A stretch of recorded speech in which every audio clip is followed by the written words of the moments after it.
will these apprentices finish their apprenticeship when they were scheduled to do so?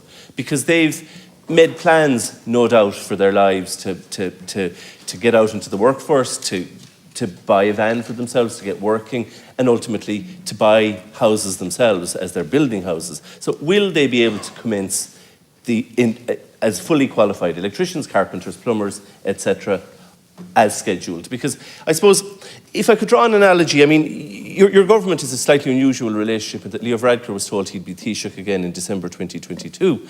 Now, if you turned around to him and said, well, you know, there have been a lot of difficulties of COVID, so you're not going to be Taoiseach for another year at least, I'm not sure how it would play out for the stability of your government.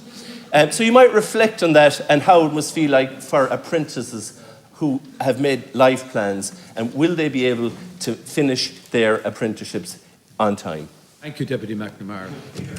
Deputy, but could I just say that obviously the issue around, you know, on the job is very important, off-site training and so forth. The blended programme that I referenced earlier should pick up time, and I think there is a desire to try and get people back on track timeline-wise, so that they can complete the apprenticeship programme within the timelines that have been identified at the outset, yes.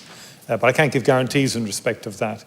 But I would like to think that Solas and the HA will be flexible enough and sensible enough in terms of the design of the programmes and using that blended approach to facilitate the individuals concerned.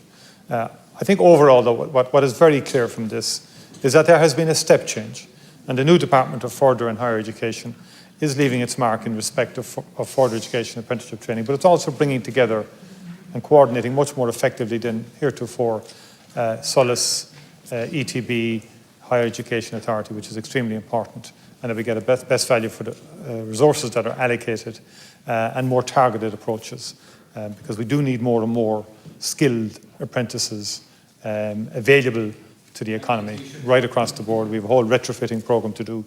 And again, we will require specific skill sets for that in addition to the house building.